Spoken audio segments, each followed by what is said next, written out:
नमस्कार. डॉक्टर किरण वाकडे यांच्या मार्गदर्शनाखाली मी प्रतीक्षा भन्साळी आज तुम्हाला नॉर्मल लेबरबद्दल सांगणार आहे. तर आपण पाहणार आहोत की नॉर्मल लेबरची डेफिनेशन काय आहे. म्हणजे जी नैसर्गिक प्रसूती होते एखाद्या स्त्रीची, तर जेव्हा तिचं मूल जन्माला येत असतं, तर ते जेव्हा नॉर्मली होतं, अशा नॉर्मल लेबरची डेफिनेशन काय आहे, त्याच्या क्रायटेरिया काय आहेत. म्हणजे आपण कधी म्हणू शकतो की ही डिलिव्हरी एक नॉर्मल पद्धतीने झाली किंवा डिलिव्हरी नॉर्मली झाली, तर त्याच्या क्रायटेरिया काय काय आहेत. ठीक आहे. त्यानंतर त्याचे स्टेजेस, कोणकोणत्या टप्प्याने बाळ बाहेर येताना कोणते कोणते टप्पे असतात, स्टेजेस आपण पाहणार आहोत. फिजिओलॉजी म्हणजे बाळ बाहेर येताना त्या बाळामध्ये आणि त्या आईमध्ये कोणते कोणते चेंजेस होतात ते आपण पाहणार आहोत.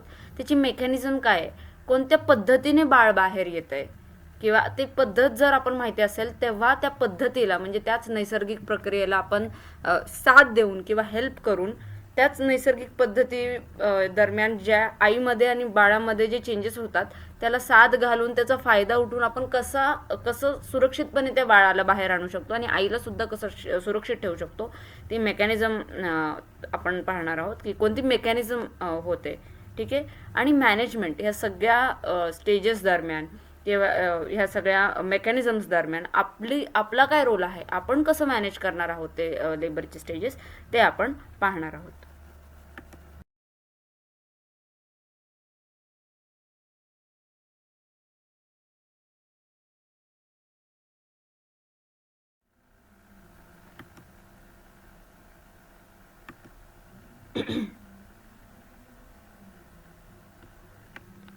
आता नॉर्मल लेबरची डेफिनेशन पाहूयात. तर डेफिनेशन काय आहे, series of events that take place in the genital organs.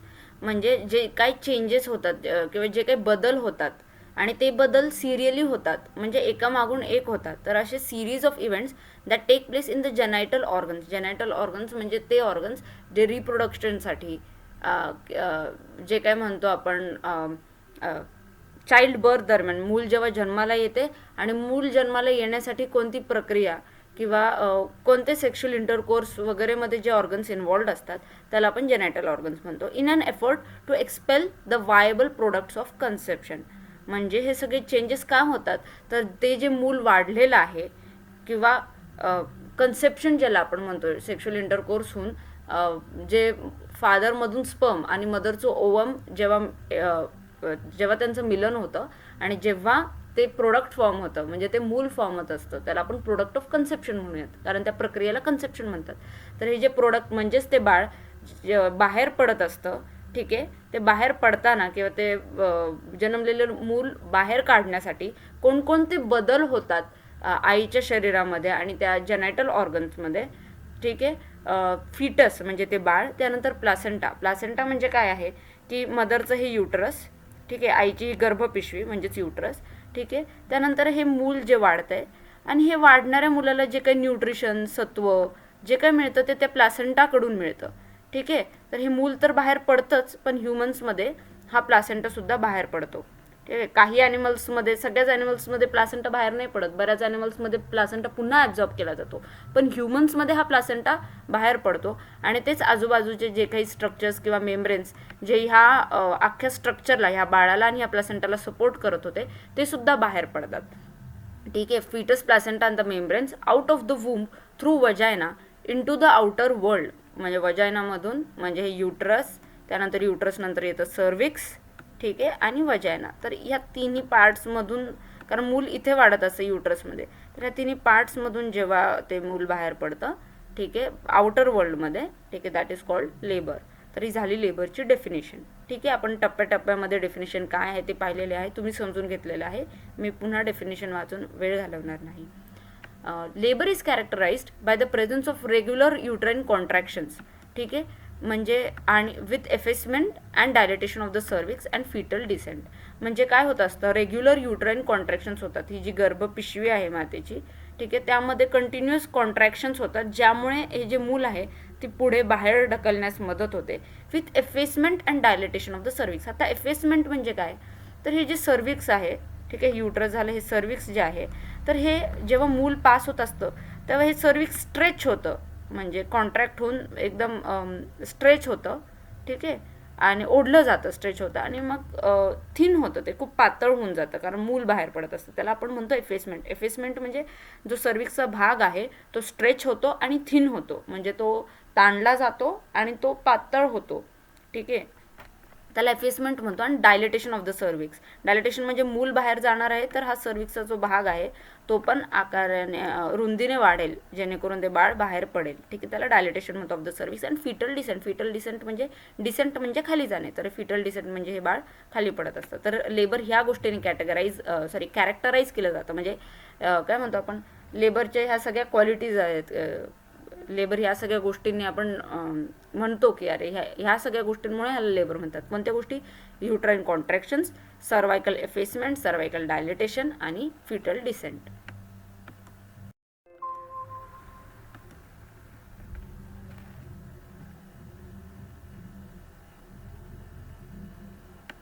आता नॉर्मल लेबर ज्याला आपण युटोशिया पण म्हणतो.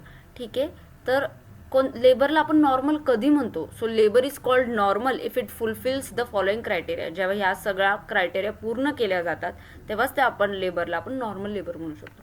तर त्या क्रायटेरिया काय काय आहेत? Spontaneous in onset and at term. Spontaneous म्हणजे काय? स्पॉन्टेनियस म्हणजे खरं तर अचानकपणे होणारा, किंवा आपण म्हणू शकतो फ्लोमध्ये होणारा. 9व्या महिन्यात तिला पेन सुरुवात झाली अचानकपणे, असे जरा पेन वाढायला लागले, स्पॉन्टेनियसली पेन वाढायला लागले in onset and at term. At term म्हणजे कधी? जेव्हा वेळ येईल तेव्हा, म्हणजे 9व्या महिना जेव्हा एंड होत असेल त्यावेळेस. स्पॉन्टेनियस इन ऑनसेट म्हणजे अचानकपणे फ्लोमध्ये 9वा महिना पूर्ण होत असताना जे काय किंवा पूर्ण झाल्यावर जे काय डिलिव्हरी होती किंवा लेबर होतं त्याला आपण नॉर्मल लेबर असं म्हणूयात. With vertex presentation. Vertex presentation म्हणजे काय? आता बघा, हे युट्रस आहे म्हणजे मातेची गर्भपिशवी आहे. तर जेव्हा बाळाचं डोकं खालच्या दिशेने असेल, म्हणजे बाळ पायाळू नसेल, त्याला म्हणतो वर्टेक्स प्रेझेंटेशन. म्हणजे डोक्याचा जो वरचा भाग आहे वर्टेक्स, तो खाली प्रेझेंट करतोय जिथून मॅटर्नल वजायना आहे. ठीक आहे, हे त्याचं प्रेझेंटेशन आहे. तर जेव्हा असं वर्टेक्स हे मॅटर्नल वजायना आहे, तर जेव्हा हे प्रेझेंटेशन असेल असं, जेव्हा बाळाचं डोकं खालून आपल्याला दिसू शकत असेल किंवा खालच्या दिशेने असेल, त्याला आपण म्हणतो वर्टेक्स प्रेझेंटेशन.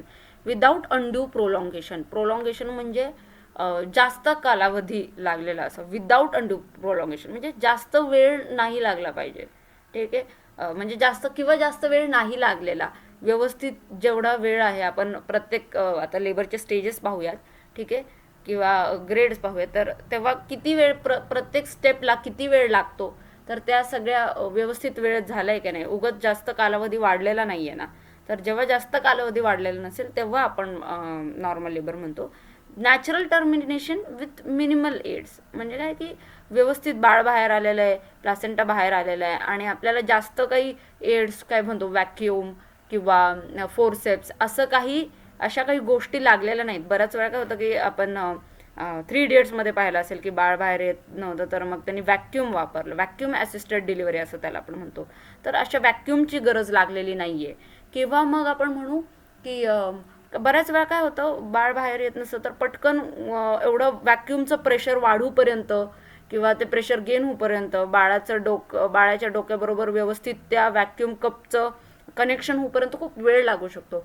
म्हणून तो ऑब्स्टेट्रिशियन किंवा सर्जन तो काय करतो, पटकन फोर्सेप्स आतमध्ये घालतो आणि बाळाला त्या पायपर्स फोर्सेप युजली आपण वापरतो, त्या पायपर्स फोर्सेपनी बाळाला बाहेर काढतो. तर अशा फोर्सेप्सची गरज लागलेली नाही आहे किंवा अशा कोणत्या व्हॅक्यूमची गरज लागलेली नाही. आणि स्पॉन्टेनियसली आपोआप बाळाचं डोकं खाली असताना, जास्त वेळ न लागताना नॅचरली ते बाळ बाहेर आलेलं आहे. व्हॅक्यूम वगैरे गोष्टींच्या कोणत्याच एड्सची गरज लागलेली नाही आहे किंवा फार कमीत कमी तुमच्या हाताच्या मुवमेंटची गरज लागलेली आहे. Minimal aids without having any complications affecting the health of the mother and or the baby.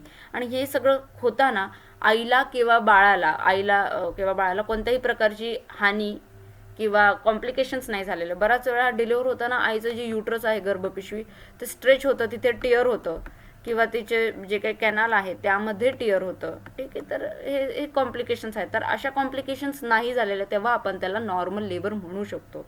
तर नॉर्मल लेबरच्या काय क्रायटेरिया आहेत? एक तर स्पॉन्टेनियस, ठीक आहे, अचानकपणे होणारं किंवा जेव्हा टर्म येईल तेव्हा होणारं, फ्लोमध्ये होणारं. वर्टेक्स प्रेझेंटेशन म्हणजे बाळाचं डोकं खाली असणारं. विदाऊट अनड्यू प्रोलॉंगेशन म्हणजे जास्त कालावधी न लावणारं, नॅचरल टर्मिनेशन म्हणजे आपोआप बाहेर आलेलं, without minimal with natural termination with minimal aids, खूप कमी एड्स लागलेले, जास्त एड्स न जास्त एड्स किंवा जास्त आपण इंटरफिअरन्स न करायला करावं नाही का करू जास्त इंटरफिअरन्स आपलं करू लागू नये अशा गोष्टी जेव्हा झालेल्या असतात आणि जेव्हा कॉम्प्लिकेशन्स होत नाही आईच्या सुद्धा हेल्थला आणि बाळाच्या हेल्थला सुद्धा, तेव्हा आपण त्याला नॉर्मल लेबर म्हणतो. आता लेबर पाहण्याआधी आपण प्री लेबर काय आहे म्हणजे प्री मॉनिटरी स्टेज, लेबर सुरू होण्याआधी काय काय चेंजेस होतात थोडक्यात हे पाहणं गरजेचं आहे. ठीक आहे, जेणेकरून आपल्याला पुढच्या प्रक्रियेला कसं फेस करावं हे आपल्याला कळतं. प्री मॉनिटरी स्टेज म्हणजे pre labour may begin 2 to 3 weeks before the onset of true labour in primigravida and a few days before in multipara.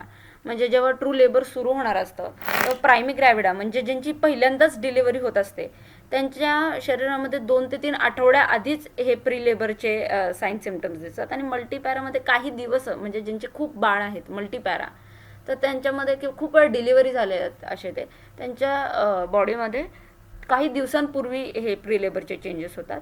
तर काय फीचर्स आहेत ते, ठीक आहे, फीचर्स आहेत लाईटनिंग आणि दिस फीचर्स आर इनकन्सिस्टंट म्हणजे काय म्हणतो आपण प्रत्येक व्यक्तीमध्ये ते होण्याचा कालावधी किंवा ते होण्याचं नेचर वेगवेगळं असू शकतं, कन्सिस्टंट नसतं, वेगवेगळं असतं प्रत्येक लेडीमध्ये. ठीक आहे, थोड्या बहुत प्रमाणात ते त्यामध्ये बदल असू शकतात. तर लाईटनिंग म्हणजे काय, तर जेव्हा लेबर सुरू होण्याआधी काही आठवड्यांपूर्वी हे जे हे आहे आईचं पेल्विक हिप. ठीक आहे, म्हणजे आईचं हे बघा हे 2 हाडं असतात आपल्या कमरेची, तर हे बाळाचं डोकं या खालच्या दिशेने हे जे पेल्विसचं ब्रीम आहे त्यामध्ये जाऊन बसतं. आपण पुढे स्टेजेस ऑफ लेबरमध्ये ते पाहूया. तर बाळाचं डोकं ह्या आईच्या पेल्विक बेसिनमध्ये जाऊन बसतं आणि म्हणून इकडे जो आईला श्वास घ्यायला वरच्या दिशेने काय होतं, जेव्हा युट्रस वाढतो तेव्हा ते वाढणारं युट्रस जे आपलं डायफ्राम आहे, ठीक आहे, हे आपलं युट्रस, ठीक आहे, असं इमॅजिन करू, हे वाढत आहे. इथे वरती आपली फुफ्फुसं आणि फुफ्फुसं आणि खालच्या ॲब्डोमिनल स्ट्रक्चर्सला डिवाइड करणारे हे आपलं डायफ्राम मसल. तर हे वाढतं युट्रस या डायफ्रामवर प्रेशर टाकतं आणि त्यामुळे आईला श्वास घेताना, ठीक आहे, त्रास होत असतो. किंवा हे युट्रस वाढत असतं त्यामुळे जे काही लघवी होण्याची प्रक्रिया असते ज्याला आपण म्युक्चरेशन म्हणतो ती सारखी होते. ठीक आहे, फ्रिक्वेन्सी वाढते म्युक्चरेशनची. किंवा कॉन्स्टिपेशन म्हणजे घट्ट शौचास होणे, ठीक आहे, घट्ट संडास होणे. तर ह्या सगळ्या गोष्टी होतात.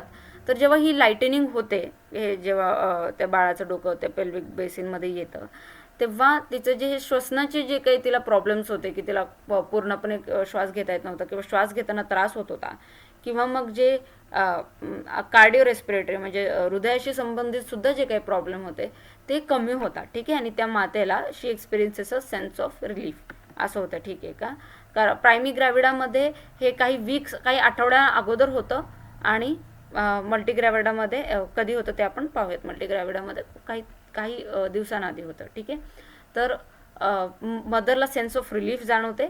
मिक्च्युरेशन किंवा कॉन्स्टिपेशन ते फीचर्स तसेच राहू शकतात. ठीक आहे, म्हणजे फ्रिक्वेन्सी ऑफ मिक्च्युरेशन वाढणं किंवा कॉन्स्टिपेशन होणं हे फीचर्स तसेच वाढू शकतात कारण युट्रस वाढत आहे आणि बाळ खाली आला आहे. तर अशा सगळ्या प्रक्रियेमुळे युरिनरी ब्लॅडर आणि ॲनल कॅनल ह्या सगळ्यावर प्रेशर पडलेलं आहे. ठीक आहे, तर ही लाईटनिंग जे आहे म्हणजे की बाळाचं डोकं जेव्हा या पेल्विक इनलेटमधून या पेल्विक बोनमधून या इनलेटमधून खाली जातं तर त्याला आपण एक वेलकम साईन म्हणतो. का वेलकम साईन म्हणतो, म्हणजे सेफेलो पेल्विक डिस्प्रपोर्शन नाही आहे आणि बाकी जे कंडिशन्स जे की त्या बाळाचं डोकं खाली येण्यापासून रोखू शकतात अशा कोणतेही घटक इन्व्हॉल्व नाही आहेत आणि बाळ आता सुरक्षितपणे बाहेर येऊ शकतो असं आपण अशी आपण बरीच शाश्वती देऊ शकतो. ठीक आहे, म्हणून वेलकम साईन. सेफॅलोपेल्विक डिस्प्रपोर्शन म्हणजे काय, हे जे मातेचं हाड आहे कमरेचं हाड ह्याला पेल्विस म्हणतो आणि सेफॅलो म्हणजे काय, हेड म्हणजे बाळाचं हेड. तर बऱ्याच वेळा असं होतं की हे जे मातेचे पेल्विक बोन आहे त्याची साईज कमी असते आणि बाळाचं डोकं जरा मोठं असतं. तर मग बाळाचं डोकं बाहेर कसं येणार, तर ह्याला म्हणतो cephalopelvic disproportion. Means the pelvis won't allow the baby to come out. हे पेल्विस या बाळाच्या डोक्याला बाहेर येऊ देणार नाही कारण बाळाचं डोकं मोठं आहे किंवा बाळाचं डोकं तेवढ्याच आकाराचं आहे जेवढं पेल्विसचा आकार आहे, किंवा बाळाचं डोक्याची जी अलाइनमेंट आहे ते व्यवस्थित डायमीटर्सला ॲडजस्ट करून ते खाली आलेलं नाही आहे, म्हणून असं सेफॅलोपेल्विक डिस्प्रपोर्शन झालेलं आहे. ठीक आहे. तर जेव्हा हे सगळे फॅक्टर्स नसतील तेव्हाच तर बाळाचं डोकं खाली येईल ना. तर म्हणून आपण म्हणतो की हे बाळाचं डोकं खाली येणं म्हणजे लाईटनिंग किंवा हे जे एंगेजमेंट आहे, ही एक एंगेजमेंट म्हणजे बाळाचं डोकं या पेल्विसमध्ये एंगेज होणं. तर ही सगळी प्रक्रिया आहे ती एक लाईटनिंगची प्रक्रिया, ही एक वेलकमिंग साईन आहे. ठीक आहे. लाईटनिंग म्हणजे काय, तिचे जे काही सगळे रेस्पिरेटरी सिम्पटम्स आणि तिचे कार्डिओ रेस्पिरेटरी सिम्पटम्स आता रिलीव्ह झालेले आहेत. ठीक आहे. मग त्याला लाईटनिंग म्हणतो आपण. सर्वायकल चेंजेस म्हणजे काय, few days prior to the onset of labour cervix become ripes. आपण म्हणतो की सर्विक राईप झालंय किंवा राईप म्हणजे पिकणं, तर सर्विक्स पिकलंय. ठीक आहे. तर हे आपण केव्हा म्हणतो, जेव्हा सर्विक्स सॉफ्ट होतं. पहिले तर हे खूप कडक स्ट्रक्चर्स असतात, पण जसं जसं मूल बाहेर येण्यासाठी मातेच्या शरीरामध्ये बदल होतात की हे सर्विक्स सॉफ्ट होतं, जेणेकरून बाळाची बाहेर जाण्याची प्रक्रिया सोपी व्हावी. तर हे सर्विक्स सॉफ्ट असतं. ठीक आहे, मऊ असतं. 80% एफेस्ट म्हणजे मी मगाशी सांगितलं की ते स्ट्रेच होतं, ताणलं जातं आणि पातळ होतं, थिन होतं. ठीक आहे. लेस दॅन 1.5 सेंटीमीटर इन लेंथ होतं, म्हणजे सर्वायकल लेंथ ताणल्यामुळे ती कमी होते. ठीक आहे, जेणेकरून बाळ व्यवस्थित बाहेर येईल. ॲडमिट्स 1 फिंगर इझिली. ठीक आहे, की जेव्हा आपण पर वजायनल एक्झामिनेशन करतो, म्हणजे जेव्हा एखादा ऑब्स्टेट्रिशियन आपला हात घालून मॅटर्नल वजायनामध्ये हात घालून ते स्ट्रक्चर्स, कोणत्या स्टेशनला बाळ आहे हे सगळं पाहतो, तेव्हा तो 1 फिंगर इझिली ॲडमिट करू शकतो. ठीक आहे. एवढं सॉफ्ट झालेलं असतं की इझिली त्या मातेला पण प्रॉब्लेम नव्हता आणि त्या ऑब्स्टेट्रिशियनला पण हा प्रॉब्लेम म्हणजे नाही का बोट घालताना त्रास नव्हता. इझिली 1 फिंगर जाऊ शकतं. ठीक आहे, त्याला आपण म्हणतो रायपनिंग. आणि सर्वायकल कॅनल जे आहे ते डायलेटेबल होतं. ठीक आहे. आणि फॉल्स पेन येतात. ठीक आहे, हे सगळं प्री लेबर दरम्यान होतं. लाईटनिंग, सर्वायकल चेंजेस आणि फॉल्स पेन. आता फॉल्स पेन आणि ट्रू पेन काय आहेत ते आपण पाहूयात.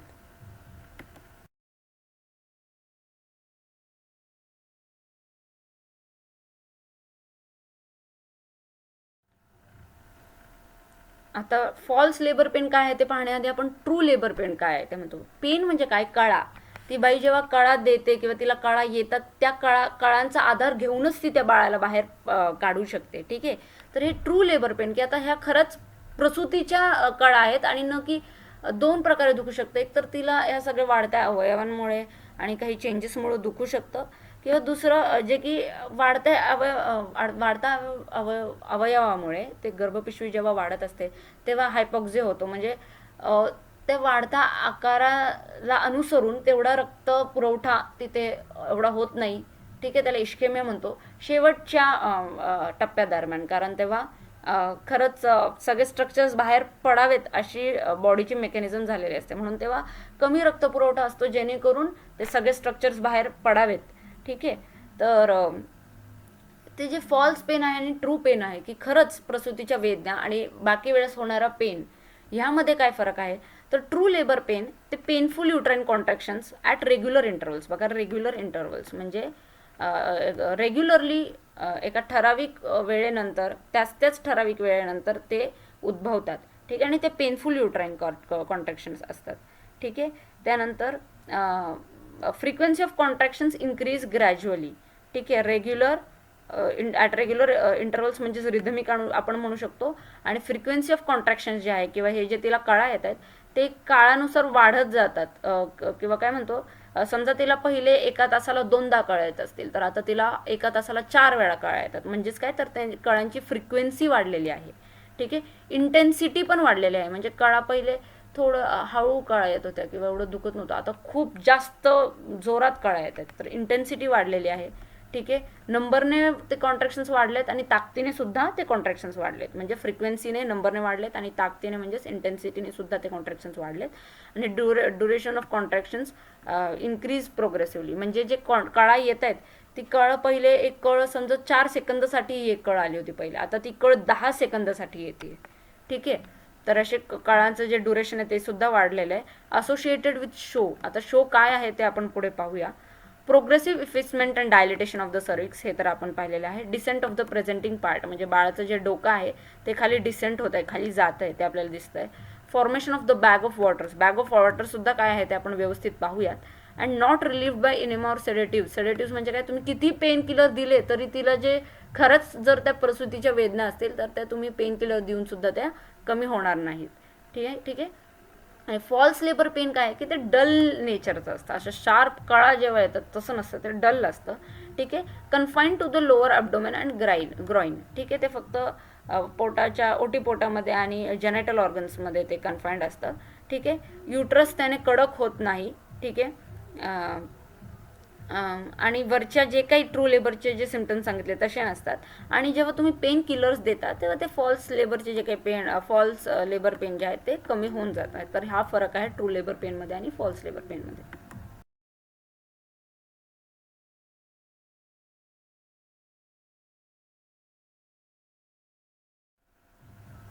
आता लेबर पेन म्हणजे काय असतं, प्रेग्नन्सी दरम्यान थ्रूआउट प्रेग्नन्सी म्हणजे अख्ख्या प्रेग्नन्सी दरम्यान जे काही 9 महिने असतात. ठीक आहे.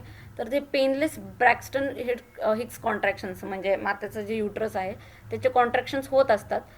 ते आणि युट्रसचं थोडं हार्डनिंग हे दोन्ही होत असतं. ठीक आहे. पण हे जे काही कॉन्ट्रॅक्शन्स आहेत जेव्हा प्रसूती दरम्यान किंवा लेबरच्या दरम्यान, हेच कॉन्ट्रॅक्शन्स ओव्हरलॅप होतात. ठीक आहे. नॉर्मल कळांबरोबर, आणि ते जास्त पॉवरफुल होतात. ठीक आहे. आणि ते पेन बरोबर असोसिएटेड असतात. ठीक आहे. म्हणजे दुखतं त्या मातेला पेन बरोबर असोसिएटेड. आणि हे जे पेन आहे ते पुढून पोटाच्या पुढून थाईजपर्यंत म्हणजे मांड्यांपर्यंत हे पेन रेडिएट होत असतं. तर शो काय आहे आपण पाहणार होतो. शो काय आहे तर काय होतं की प्रेग्नन्सी दरम्यान प्रोजेस्टेरॉन हा हॉर्मोन खूप वाढतो मातेच्या रक्तामध्ये, किंवा जे काही गर्भ वाढत असतो तर गर्भाचे बरेच अवयव प्लासेंटा वगैरे सगळे प्रोजेस्टेरॉन सिक्रेट करत असतात. ठीक आहे. का प्रोजेस्टेरॉन असं हार्मोन आहे की ते त्या शिशूला त्या बाळाला त्या ठिकाणी शाबूत ठेवेल. ठीक आहे. ते बाळ खाली पडू देणार नाही. त्यासाठी एक सर्विक्स म्हणजे हे झालं मॅटर्नल युट्रस, हे सर्विक्स आणि हे वजायना. तर हे जे सर्विक्स आहे तिथे सुद्धा एक प्लग तयार होतं, एक ठीक असं स्ट्रक्चर तयार होतं, म्युकसचं ठीक प्लग तयार होतं. ठीक आहे. प्रोजेस्टेरॉन हॉर्मोनच्या इन्फ्लुएन्समुळे किंवा त्याच्या प्रभावामुळे, जेणेकरून हे वाढतं मूल खाली पडणार नाही म्हणून सर्विक्समध्ये हे एक असं प्लग तयार होतं. ठीक आहे. तर जेव्हा आणि हे कसं बनलेलं असतं, आजूबाजूचे जे काही स्ट्रक्चर्स आहेत. ठीक आहे. किंवा जे म्युकस ह्या सगळ्या इकडच्या ग्लँड्समधून, इकडच्या ज्या ग्रंथी आहेत त्यांच्यामधून सिक्रेट झालेलं आहे ते इथं असतं. तर जेव्हा डिलिव्हरी होणार असते तेव्हा हे म्युकस प्लग खाली पडतं. आणि त्याचबरोबर इकडचे जे काही बाकीचे पेशी आहेत, बाकीच्या पेशी ज्या पण बाहेर पडणार असतात किंवा काही प्रमाणात रक्त ते सुद्धा बाहेर पडतं. तर इकडचं हे सर्वायकल म्युकस प्लग. ठीक आहे. सर्विक्सच्या ग्रंथीने बनलेलं म्युकस प्लग, इकडच्या आजूबाजूच्या काही डेड पेशी किंवा जे पडणार असतात अशा पेशी, आणि रक्त हे जेव्हा बाहेर पडत असतं त्याला शो म्हणतो आपण. ठीक आहे. तर शो आणि लेबर पेन हे आपण पाहिलेलं आहे, आणि हे काय आहे नेमकं ते आपण पाहिलेलं आहे.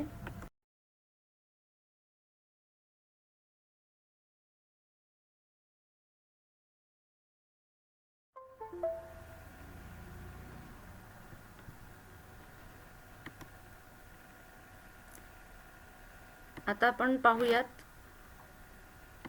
Dilatation of internal os. तर with the onset of labour pain, ठीक आहे, जेव्हा लेबर पेन स्टार्ट होतं तेव्हा जे इंटरनल ऑस आहे, म्हणजे बघा हे जे सर्विक्स असेल, उदाहरणार्थ समजा हे सर्विक्स आहे, हे युट्रस म्हणजे मातेची गर्भपिशवी, त्यानंतर त्याच्या खाली सर्विक्स आणि त्याच्या खाली वजायना. ठीक आहे. हे 3 स्ट्रक्चर्स असतात ज्याच्यामधून बाळ बाहेर येतं. ठीक आहे. तर हे जे सर्विक्स आहे ते डायलेट होतं. ठीक. ह्याचे सर्विक्सचे 2 पार्ट असतात, एक आतलं म्हणजे इंटरनल ऑस आणि बाहेरच्या बाजूला म्हणजे एक्सटर्नल ऑस. तर जे आतला आहे इंटरनल ऑस ते, किंवा ऑस म्हणजे काय एक ओपनिंग टाईप, तर ह्या ओपनिंगचं जास्त ही ओपनिंग रुंदीने वाढते तर त्याला म्हणतात डायलेटेशन ऑफ द इंटरनल ऑस. आणि दुसरं म्हणजे formation of bag of waters. आता बॅग ऑफ वॉटर्स काय, हे बघा, ह्या बाळाच्या अवतीभोवती फ्लुइड असतं, पाणी असतं, जे की त्या बाळाला प्रोटेक्ट करतं. हे तुमच्या अंडरस्टँडिंगसाठी मी एक सोप्या भाषेत लिहिलं आहे की ॲमनिओटिक सॅक म्हणजे हे बाळ ज्या सॅकमध्ये असतं त्याला आपण म्हणतो ॲमनिओटिक सॅक.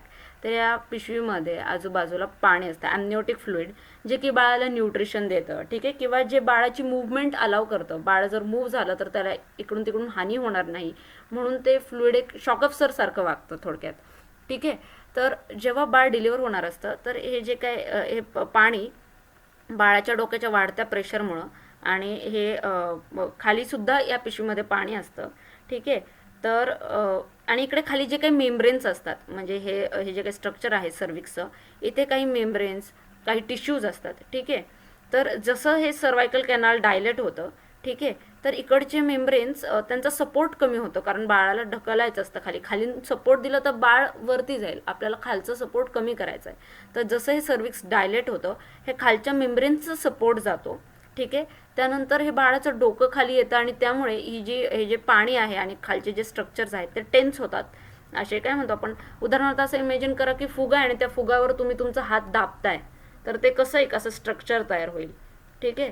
तर त्याला आपण म्हणतो बॅग ऑफ वॉटर्स. ठीक आहे. हे वॉटर आहे तर बॅग ऑफ वॉटर्स. तर बघा इकडे, with the dilatation of the cervical canal, lower pole of the foetal membranes becomes unsupported and tends to bulge. Bulge म्हणजे काय, इकडून तिकडून समजा एका फुगा आहे, त्याच्यावर तुम्ही तुमचा हात, तुमची मुठ्ठी दाबा, तर मुठ्ठी दाबल्यावर कसं आजूबाजूने तो फुगा आकाराने वाढेल. ठीक आहे. म्हणजे आकार तेवढाच राहील, पण इकडून तिकडून तुमचा हात दाबल्यामुळे तो फुग्यातली हवा अशी बाहेर यायची बघेल. ठीक आहे. किंवा तो फुगाचा आकार इकडून तिकडून असा थोडा बल्ज झालेला दिसेल. ठीक आहे. तर असंच या बाळाचं डोकं या फुग्या टाईप अम्निओटिक फ्लुइडवर पडल्यामुळे इकडे तिकडचे स्ट्रक्चर्स असे बल्ज झालेले दिसतील.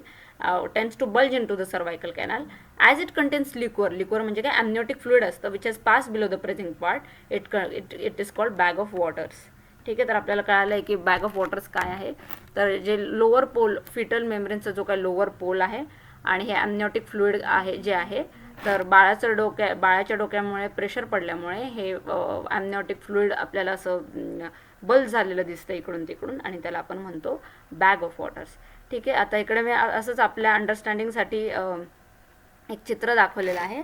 तर ते आहे, your bag of water breaks before labour begins. हां, बऱ्याच वेळा आपण आर्टिफिशियली पंक्चर करतो किंवा हे डिलिव्हरीच्या वेळेस हे ब्रेक होतं, तर तेव्हा खरा लेबर स्टार्ट होतं असं आपण म्हणतो. तर बघा, during uterine contraction with the consequent rise of intra amniotic pressure. इकडचं पण प्रेशर वाढलेलं असतं. ठीक आहे. अम्निओटिक फ्लुइडच्या त्या बॅगमध्ये. ठीक आहे. The bag becomes tense and convex. ठीक आहे. तर बॅग अशी टेन्स होते, ताणली जाते, आणि कॉन्व्हेक्स होते. कॉन्व्हेक्स म्हणजे ह्याला कॉन्व्हेक्स म्हणतो आपण, जे बाहेरच्या बाजूने असं हे, आणि हे कॉन्केव्ह असं असलं तर कॉन्केव्ह, आणि असं असलं तर कॉन्व्हेक्स. तर हे कॉन्व्हेक्स होते. ठीक आहे. After the contractions pass off the bulging may disappear completely. ठीक आहे. तरी बल्जिंग निघून जाते. ठीक आहे. This is almost a certain sign of onset of labour. Bulging का निघून जाते, म्हणजे अम्निओटिक फ्लुइड बाहेर आलं आहे, पाणी बाहेर. आपण नेहमी त्या लेडीला विचारतो की अरे पाणी आलं आहे का बाहेर, अंगावरून पाणी जातं आहे का, जात आहे तर किती जात आहे, तुझा परकर किती भिजला आहे, किंवा रक्त गेलं आहे का तिथून. ह्याच्यावरून आपल्याला कळतं की शो आहे का. शो म्हणजे काय, मी सांगितलं सर्वायकल प्लग विथ ब्लड. तर रक्त आलं आहे म्हणजे ते शो बाहेर आलं आहे, आणि पाणी जात आहे का म्हणजे अम्निओटिक फ्लुइड बाहेर पडतं आहे. ठीक आहे. This is a certain sign of onset of labour. तर शो काय आहे हे आपण पाहिलं, आणि बॅग ऑफ वॉटर्स काय आहे ते आपण पाहिलं.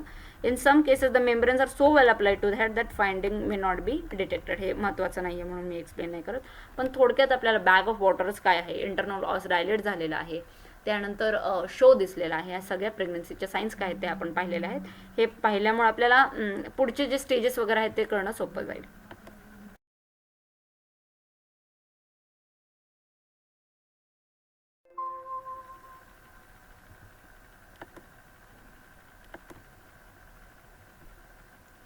आता आपण लेबरच्या 4 स्टेजेस असतात. ठीक आहे. हे मी असंच सांगते.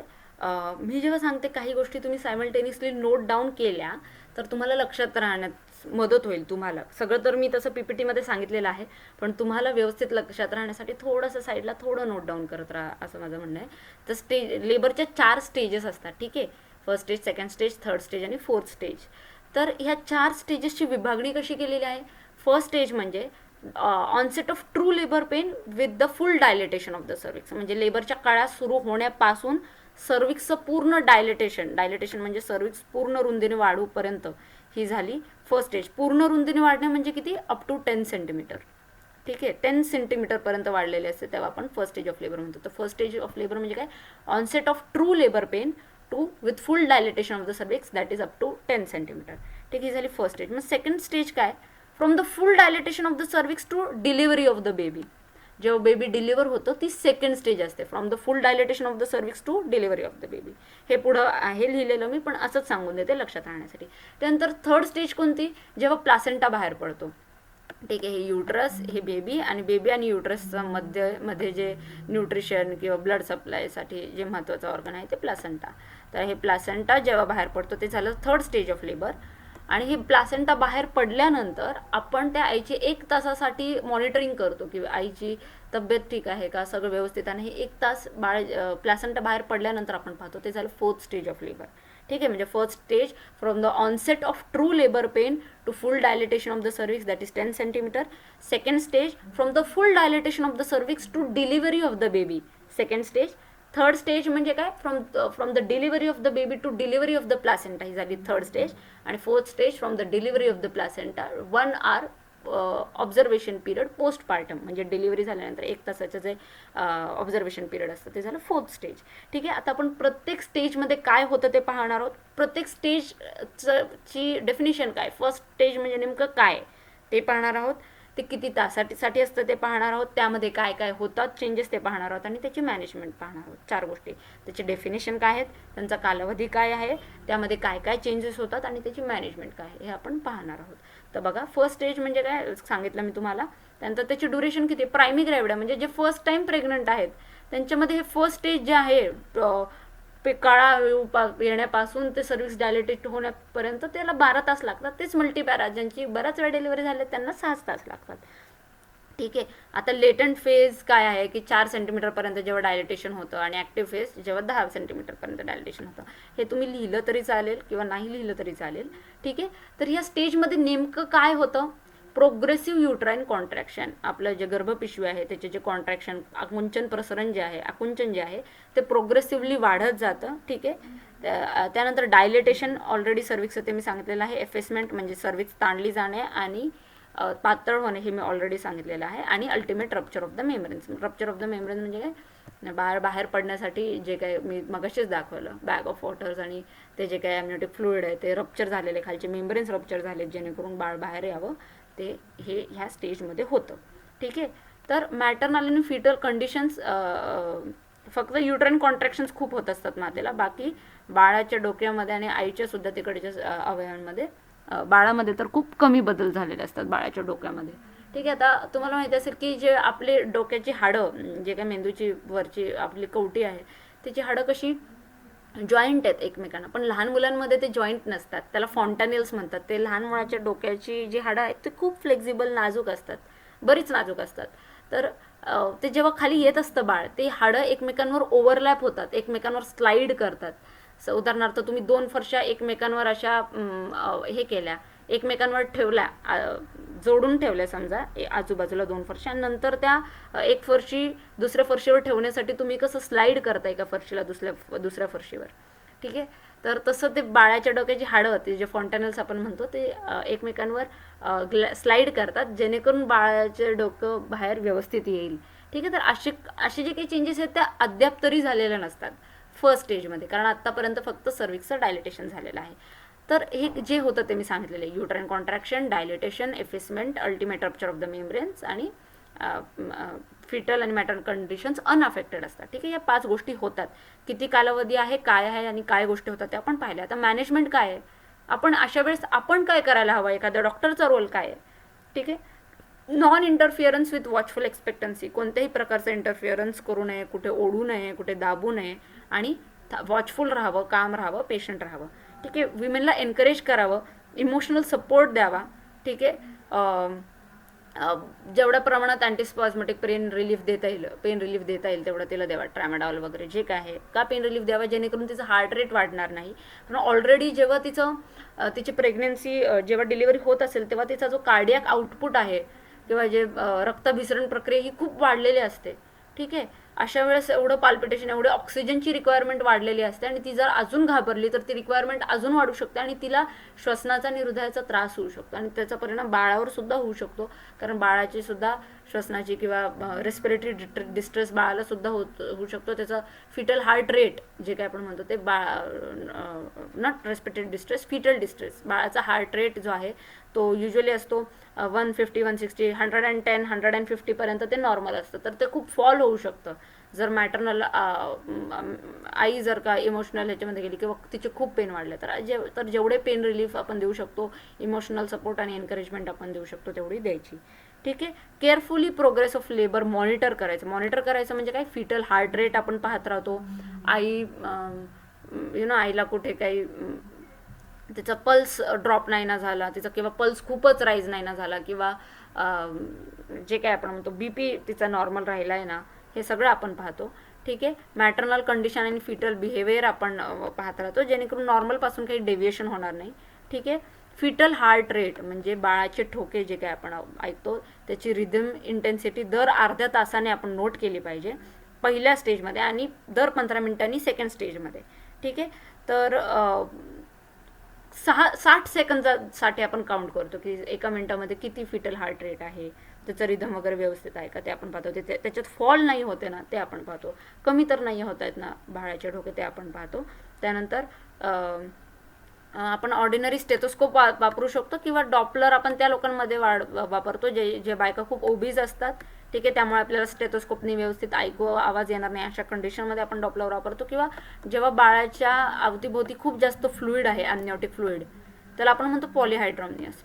तर जेव्हा अवतीभोवती खूप जास्त फ्लुइड असतं त्याला म्हणतो पॉलीहायड्रोमनियस, अवतीभोवती खूप कमी फ्लुइड असतं तेव्हा म्हणतो ओलिगोहायड्रोमनियस. तर पॉलीहायड्रोमनियस आणि ओबेसिटी अशा केसेसमध्ये आपण डॉपलर वापरतो. तसं तर आपण बऱ्याच वेळा डिलिव्हरी चालू असताना मॉनिटर करताना तर डॉपलर वापरतोच, पण ऑर्डिनरी स्टेथोस्कोपसुद्धा वापरू शकतो जर अशा कंडिशन्स नसतील जिथे तुम्हाला ऐकू येणार नाही. ठीक आहे. मॅटर्नल पल्स आपण काउंट करतो.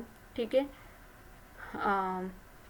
आणि आपण काळजी घेतो की फिटसचेच हार्ट रेट आहेत नाही, कारण मग मॅटर्नल पण जर चुकून आपले जे अम्बिलिकल वेसल्स किंवा युट्रन वेसल्स सप्लाय करत असतात, चुकून त्यांचा सफल किंवा त्यांचा आवाज आपण चुकून बाळाचा आवाज आहे असं समजलं तर आपल्याकडूनच वेगळी चुकीची ट्रीटमेंट दिली जाईल. ठीक आहे. म्हणून आपण सेपरेट करतो मॅटर्नल पल्स बरोबर जे कोइन्साइड होतं, जे मॅटर्नल पल्स बरोबर जे मिळतं जुळतं असतं ते आईचे स्वतःच्या रक्तवाहिन्या असतात आणि बाळाचं हार्ट रेट जास्त असतं त्यापेक्षा. ठीक आहे. हे बघा, normal foetal heart rate ranges from 110 to 150 per minute आणि पार्टोग्राफ इज मेंटेन. आता पार्टोग्राफ काय आहे नेमका, तर जेव्हा बाळाचं डोकं खाली येत असतं, डिसेंट होत असतं, तसंच हे सर्विक्सचं डायलेटेशन होत असतं. हे मी तुम्हाला सांगितलं की सर्विक्सचं डायलेटेशन होत असतं त्याच वेळेस. ठीक आहे. तर सर्विक्सचं किती डायलेटेशन झालेलं आहे त्यानुसार बाळ किती खाली आलेलं आहे. ठीक आहे. ह्याचं आपण एक ग्राफमध्ये रेकॉर्डिंग करतो. ठीक आहे. एका शीट ऑफ पेपरवर आपण ते एक्स ॲक्सिस वाय ॲक्सिसने आपण cervical dilatation 1 centimetre 2 centimetre 3 centimetre 4 centimetre त्याने ते वरती बाळाचं हेड कितव्या स्टेशनला आलं आहे, स्टेशन कसं पाहतं ते मी तुम्हाला नंतर सांगेल, पण कितव्या स्टेशनला बाळ आलं आहे, की समजा आता ही आई आहे. ठीक आहे. ही आई आहे, ही आईचं एक हाड आहे, पेल्विसचं हाड. ठीक आहे. त्यानंतर इथे इशियल ट्युबरोसिटी आईचा एक हाडाचा एक भाग आहे जो की प्रोमिनंट आहे, जो फील होऊ शकतो. अशा स्टेशनला आपण स्टेशन 0 म्हणतो. तर इथून बाळ किती खाली आहे, हे ते +1 सेंटीमीटर +2 सेंटीमीटर +3 सेंटीमीटर. तर बाळाचं डोकं किती खालीलं आहे प्लस हे सर्विक्सचं किती डायलेटेशन झालेलं आहे, 1 सेंटीमीटर 2 सेंटीमीटर 3 सेंटीमीटर असं आपण कॅल्क्युलेट करतो एक्स ॲक्सिस वाय ॲक्सिसवर, आणि त्यानुसार आपण ग्राफ बनवतो. आणि या ग्राफची मदत होते आपल्याला असेस करायला की आईची आणि बाळाची तब्येत कशी आहे. तर हे झालं फर्स्ट स्टेज ऑफ लेबरमध्ये काय नेमकं होतं, त्याचं ड्युरेशन किती असतो, त्यामध्ये काय चेंजेस होतात आणि त्याची मॅनेजमेंट काय असते हे आपण पाहिलेलं आहे. ह्याचा ड्युरेशन किती आहे, 2 तास. इन प्रायमरी ग्रॅव्हिड जे फर्स्ट टाइम डिलिव्हरी होत असते त्यांच्यात 2 तास लागतात या प्रक्रियेला, आणि ज्यांची पूर्वी झालेली आहे त्यांना अर्धाच तास लागतो. ठीक आहे. तर यामध्ये काय होतं, आईला third stage down third stage of labour म्हणजे द्याव्या लागतात after the expulsion of the foetus, म्हणजे बाळाच्या आणि अशा वेळेस ऑब्व्हियसली आई खूप एक्सपल्शन एक्झर्टेड डिलिव्हरी झाल्यापासून तर हे जे सेकंड स्टेज ऑफ लेबर आहे ते आपण सविस्तरपणे पुढे पाहणार आहोत की कसं बाळ बाहेर येतं. सध्या मी ड्युरेशन 15 जास्त डिस्क्राइब नाही केलं. काय होतं, प्लासेंटा की बेअरिंग डाऊन शाबूत आणि असतो, आई खूप युटरस एक्झर्ट गर्भपिशवी काय बरोबर काय चेंजेस होतात ते आपण पुढे मेम्ब्रेन्स, पण आपल्या आपण काय करू शकतो, आपण काय मॅनेज करू शकतो. असिस्टिंग द नॅचरल एक्सटेन्शन धरून ठेवलेला सेपरेट होतो, आपण खालून बाहेर देतो. तर या स्टेजमध्ये नेमकं काय होतं, प्लासेंटा सेपरेशन होतं आणि त्याचं एक्सपेल्शन होतं किंवा ती कळा देत असते तर तिला आपण आता 2 मेथड आहेत सेपरेशनचे. जेव्हा कळ येईल तेव्हा सेंट्रल पूर्ण शल्स आणि ताकद वापरून ती कळ मार्जिनल खाली दे, ती कळ वाया घालू नको, ती कळ खाली दे. कितपत महत्त्वाचं ते माहितीला एनकरेज करू शकते. हे आपली गर्भपिशवी आहे to prevent perineal injuries if required, म्हणजे आईचे जे बर्थ कॅनल आहे ते बऱ्याच वेळा रप्चर होऊ शकतं, तर तिथे फट येऊ शकते किंवा ते फाटू शकते. फिटस असं होऊ नये म्हणून आपण तिला व्यवस्थित सपोर्ट देतो, तिला एक व्यवस्थित पोझिशन घ्यायला लावतो, लिथोटोमी सेंट्रल सेपरेशन, ज्यामध्ये आपण सेंट्रल शल्ड जे काय आणि जे मांड्या बऱ्याच वेळेस घ्यायला लावतो आणि पाय बाहेरच्या दिशेने घ्यायला लावतो, जेणेकरून बाळ व्यवस्थित बाहेर जाईल आणि आजूबाजूच्या स्ट्रक्चर्सला जास्त हानी होणार नाही. ठीक आहे, त्यानंतर फ्लेक्शन इज मेंटेन, असं separation, head is delivered slowly. तर लक्षात ठेवण्यासाठी मी परफॉर्म एपिजिओटोमी लागली तर आपण एपिजिओटोमी डर्टी डंकन एपिजिओटोमीवर एक वेगळं लेक्चर आहे. प्लासेंटाच्या दोन बाजू, एक बाजू जी आईकडे काय आहे ते मी असते, थोडक्यात सांगते. उदाहरणार्थ हे आईचा वजायना आहे, ठीक आहे, इथून बाळ बाहेर येणार आहे आणि ही गर्भपिशवी आहे, हे बाळाचं डोकं आहे, ठीक आहे. इथे बाळ तर आहे. बऱ्याच वेळा असं होतं की हे डोकं बाहेरच येत नाही आणि ही आईची सर्वायकल बाजू, एवढं ही आईची ओपन झालं नसतं किंवा तर जे जे स्ट्रेच होत placenta नसतं, हे जो membrane, बाळाच्या बाजूला membrane असतो, स्ट्रेच होत नसतं, तो म्हणून सॉफ्ट बाळाचं असतो, डोकं शायनी खाली असतो, अशा वेळेस आपण काय चमकदार, करतो, इथून सॉफ्ट थोडासा असतो, कट शायनी देतो, असतो, चमकदार असतो, जेणेकरून smooth हा आकार असतो. वाढेल. तर हा कट दिल्यामुळे आणि मग बाहेरून शायनी, बाळ स्मूथ आतून बाहेर येईल आणि नंतर आपण हे पुन्हा बाळाकडची शिवून बाजू टाकतो. प्लासेंटाची, ठीक जी आहे, आईकडची बाजू असते ती रफ शोल्डर असते, डिलिव्हर dirty नंतर आपण असते. शोल्डर डिलिव्हर ठीक आहे? करतो. एकदा डोकं तर डिलिव्हर असं झालं की आपण आपण लक्षात शोल्डर ठेवू शकतो. डिलिव्हर जेव्हा करतो. central आणि जे आपण आणि मग म्हणतो, त्यानंतर shells, लगेच तर immediate म्हणून layer आपण of the soft, newborn, smooth, म्हणजे काय आपण shiny, स्कोरिंग करतो. fetal side आणि marginal जी बाळाचा dirty, appearance कसा rough, आहे, ते पिंक आहे का व्हाईट आहे, त्यानंतर रेड रफ त्याची रेस्पिरेशन चालू झाली का, बाळ रडलंय का, म्हणजे आता ठीक आहे, आपल्याला असे 4-5 गोष्टी सेपरेट असतात होतो, त्यामध्ये बाळाची साईड आणि मातेची साईड कव्हर होईल. ठीक मातेची आहे, जी ते साईड आपण असते ती पाहूया. डी लक्षात ठेवायचं. नंतर पाहूया. तर appearance, ते रडतंय का, हातापायाची हालचाल rough आहे का, red. ते हसतंय की रडतंय, बाळाचं dirty रडणं त्यावेळेस red. महत्वाचं असतं. आणि जी बाळाची बाजू असते जेणेकरून ती आपल्याला soft, कळतं की shiny सर्क्युलेशन आणि, व्यवस्थित सुरू झाली आहे.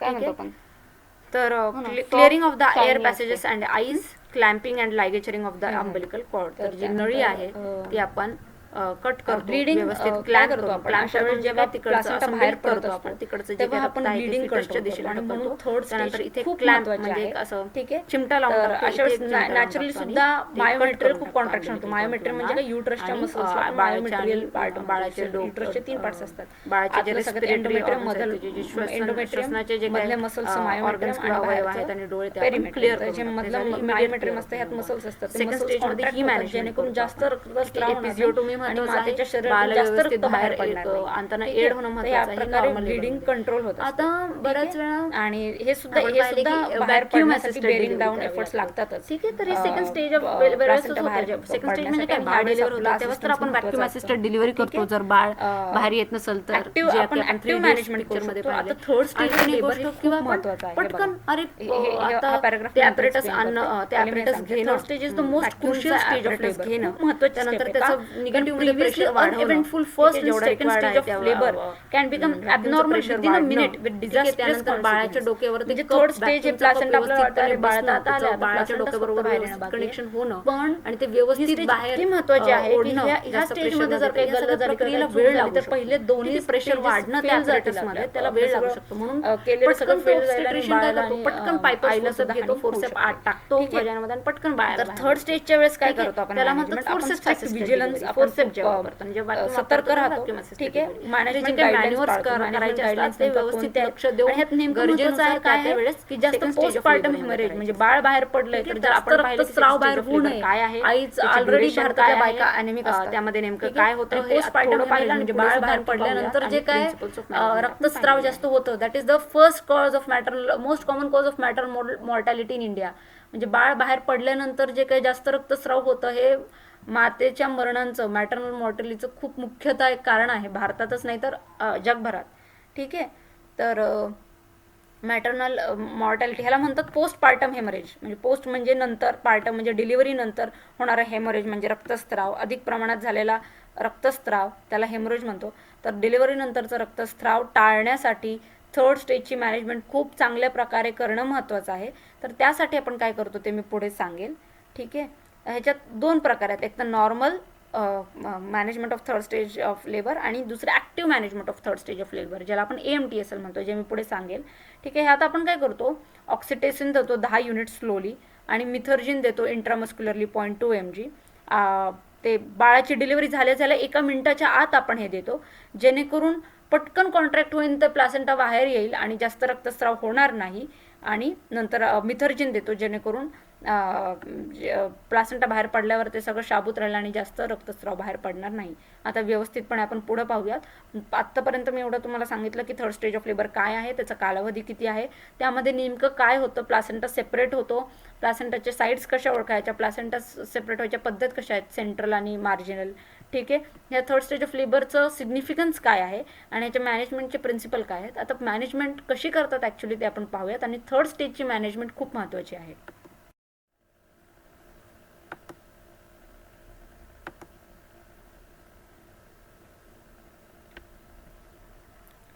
आता पाहूयात management of third stage of labour. हे बघा, ही एक्सपेक्टंट मॅनेजमेंट आणि ॲक्टिव्ह मॅनेजमेंट. एक्सपेक्टंट मॅनेजमेंट म्हणजे काय, नॅचरली होऊ द्यायचं, नॅचरली तो प्लासेंटा बाहेर येऊ द्यायचा, थांबायचा, आपण काही इंटरफिअरन्स करायचा नाही.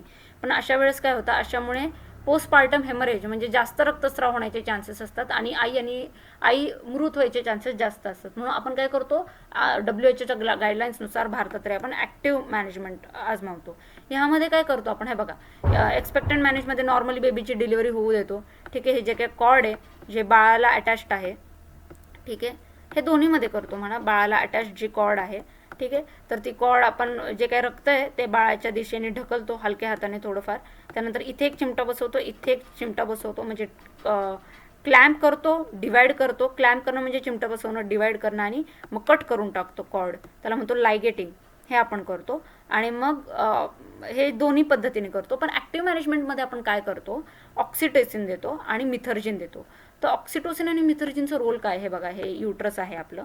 तर जन्माच्या वेळेस जे काही कळा देतात, बायकांना कळा होतात जन्माच्या वेळेस, तर त्यावेळेस वरचा भाग आणि खालचा भाग वेगवेगळ्या ताकदीने कॉन्ट्रॅक्ट करत असतो, वेगवेगळ्या ताकदीने आकुंचन पावत असतो, आणि आकुंचन किती वेळा पावतो ह्यामध्ये सुद्धा फरक असतो. आणि त्यामुळे नॅचरली ह्या एका युट्रसमध्ये दोन भाग पडले जातात, अप्पर सेगमेंट आणि लोअर सेगमेंट. कशामुळं की इथे कॉन्ट्रॅक्शन कमी जास्त असेल, नंतर इथे कॉन्ट्रॅक्शन कमी असेल, नंतर इकडचं कॉन्ट्रॅक्शन वाढेल, इकडचं कॉन्ट्रॅक्शन कमी होईल. अशा कॉन्ट्रॅक्शनच्या किंवा आकुंचन पावण्याच्या प्रक्रियेमुळे आपोआप थोडेसे दोन भाग पडले जातात, किंवा आपण कन्सिडर करतो त्याला दोन भाग, अप्पर सेगमेंट आणि लोअर सेगमेंट. तर ऑक्सिटोसिन जो आहे ना, तो फक्त अप्पर पार्टचं कॉन्ट्रॅक्शन करवतो, ठीक आहे, आणि लोअर सेगमेंटचं रिलॅक्सेशन कॉज करतो. ठीक आहे, जेणेकरून काय होईल, लवकर प्लासेंटा बाहेर पडेल, किंवा लवकर बाळसुद्धा बाहेर पडेल, नंतर लवकर प्लासेंटासुद्धा बाहेर पडेल. ठीक आहे, ऑक्सिटोसिन फक्त अप्पर सेगमेंटचं कॉन्ट्रॅक्शन करवतो, जेणेकरून प्लासेंटा बाहेर पडेल, आणि ऑक्सिटोसिन लोअर सेगमेंटचं रिलॅक्सेशन करवतो. आता जेव्हा बाहेर प्लासेंटा पडतो तेव्हा मिथर्जिनचा इफेक्ट चालू होतो, आणि मिथर्जिन काय करतो की हे दोन्ही पार्ट्स कॉन्ट्रॅक्ट करतो, अप्पर सेगमेंट पण आणि लोअर सेगमेंट पण, आणि त्यामुळे काय होतं, जे रक्तस्राव किंवा हेमरेज आहे ते होण्याचे प्रमाण कमी होतात. असं ऑक्सिटोसिन 10 युनिट्स आपण इंट्रामस्क्युलरली प्रेफर करतो किंवा इंट्राव्हेनसली पण देऊ शकतो, आणि मिथर्जिन 0.2 mg आपण इंट्रामस्क्युलरली देतो. बाळ जन्मल्यानंतर 1 मिनिटाच्या आत, किंवा बऱ्याच वेळा शोल्डर डिलिव्हर झाल्यानंतर सुद्धा लगेच आपण ऑक्सिटोसिन आणि मिथर्जिन देऊ शकतो. तर ह्यामुळे पोस्टपार्टम हेमरेज कमी होईल. ऑलरेडी इंडियातल्या बायका आम्ही सांगितलं की ॲनेमिक असतात, त्यामध्ये रक्त कमी असतं, आणि अशा वेळेस जर का अजून डिलिव्हरीच्या एक्झॉस्टिव्ह प्रोसेसनंतर जर का मग अजून रक्तस्राव बाहेर झाला तर ते मातेची डेथ होण्याचे चान्सेस खूप आहेत. तर ते प्रिव्हेंट करण्यासाठी आपण ॲक्टिव्ह मॅनेजमेंट करतो, त्याला म्हणतात active management of third stage of labour. ठीक आहे, तर हा एक फरक झाला. ठीक आहे, बाकी बघा सेम प्रक्रिया आहे. यामध्ये काय करतो आपण, त्यानंतर deliver the placenta by control cord traction. तर बघा, आता नंतर तुम्ही हे कापलं, अंबिलिकल कॉर्ड किंवा नळी कापली, त्यानंतर ही मातेची बाजू आहे.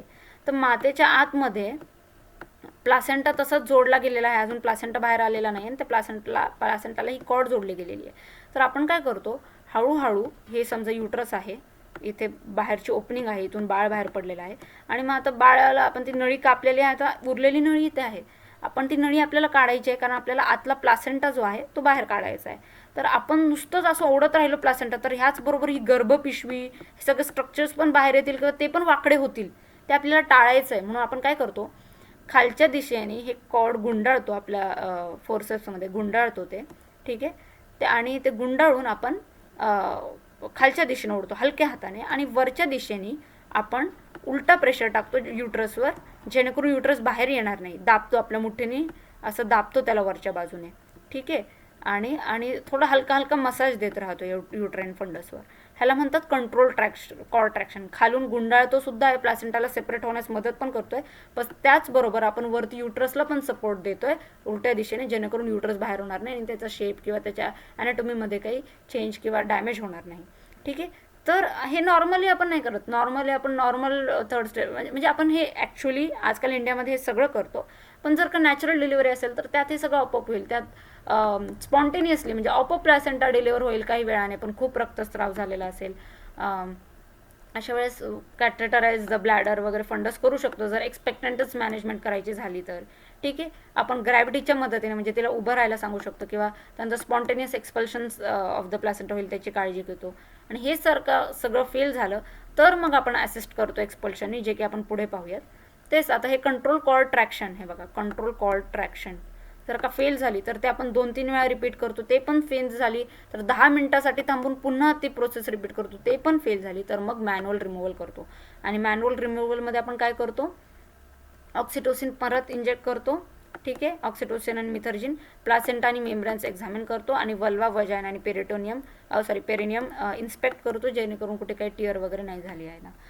तर आपण थर्ड स्टेज ऑफ लेबरमध्ये काय होतं ते पाहिलं आहे, त्याचा कालावधी पाहिला आहे, त्यामध्ये काय होतात चेंजेस ते पाहिले, आणि त्याची मॅनेजमेंट खूप डिटेलमध्ये पाहिली आहे दोन्ही पद्धतीने, जे की खूप महत्त्वाचा प्रश्न आहे आणि जे आलंच पाहिजे आपल्याला. आता पाहूयात फोर्थ स्टेज ऑफ लेबर. तर फोर्थ स्टेज ऑफ लेबरमध्ये काय, बाळाची डिलिव्हरी झाल्यानंतर 1 तासासाठी आपण बाळाला आणि आईला दोघांना मॉनिटर करतो. ठीक आहे, म्हणजे बाळ जन्मल्यानंतरचा 1 तास त्याला म्हणतो आपण फोर्थ स्टेज ऑफ लेबर. ह्यामध्ये काय होऊ शकतं, फिजिओलॉजिकल चिल्स, म्हणजे थोड्या आईला थंडी निघते, आई कुडकुडू शकते. तर का हे फिजिओलॉजिकल चिल्स होतात, तर ह्याची एक थेअरी अशी आहे की जे प्रोजेस्टेरॉन हॉर्मोन जे अख्ख्या प्रेग्नन्सी दरम्यान आईमध्ये खूप जास्त प्रमाणात असतं, ते एक थर्मोजेनिक हॉर्मोन असतं. थर्मोजेनिक म्हणजे असं की ज्यामुळे हीट आपल्या बॉडीमध्ये साचून राहील आणि त्या हीटमुळे थंडी वाजणार नाही आईला. पण जेव्हा बाळाची डिलिव्हरी होते, प्लासेंटा बाहेर पडतो, तेव्हा अचानक प्रोजेस्टेरॉन कमी झालेला असतो आणि त्यामुळे त्या आईला थंडी वाजू शकते. ठीक आहे, त्यानंतर आपण अजून काय पाहतो, पल्स पाहतो आईचा, ब्लड प्रेशर पाहतो, युट्रसचा टोन पाहतो की युट्रस परत त्याच्या व्यवस्थित शेपमध्ये व्यवस्थित अलाइनमेंटमध्ये आला आहे की नाही, काही ॲबनॉर्मल वजानल ब्लिडिंग नाही आहे ना, हे सगळं त्यानंतर 1 तास आपण पाहतो. ठीक आहे, आणि हे सगळं आपल्याला नॉर्मल वाटलं की 1 तासानंतर आपण त्या आईला वॉर्डमध्ये पुन्हा पाठवून देतो. तर ही झाली फोर्थ स्टेज ऑफ लेबर. तर फोर्थ स्टेज ऑफ लेबर असते 1 तासाची. त्यामध्ये काय काय होतं की बाळ जन्मल्यानंतर अचानक फिजिओलॉजिकल चिल्स येऊ शकतात. त्याची मॅनेजमेंट आपण काय करायची, तर आपण हे सगळं मॉनिटर करायचं, pulse, blood pressure, tone of the uterus वगैरे. ठीक आहे, आणि ॲबनॉर्मल वजायनल ब्लिडिंग तर नाही हे पाहतो आणि मग त्या आईला आपण वॉर्डमध्ये पाठवून देतो. हे झालं सगळं फोर्थ स्टेज ऑफ लेबरबद्दल.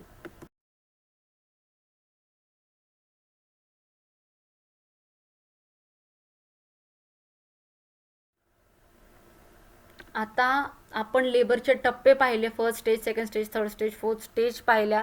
लेबरच्या पहिले 1-2 आठवडे प्री लेबरमध्ये काय चेंजेस होतात, लेबर सुरू होण्याआधी जस्ट काय चेंजेस होतात, शो पाहिला, बॅग ऑफ वॉटर्स पाहिले. त्याच्या आधी प्री लेबरमध्ये लाईटनिंग पाहिलं, डायलिटेशन ऑफ द ऑस पाहिलं. ठीक आहे, हे सगळं पाहिलं आपण. स्टेजेसमध्ये काय होतं, किती कालावधीसाठी होतं, काय चेंजेस होतात, त्यानंतर त्याची मॅनेजमेंट कशी करायची हे पाहिली.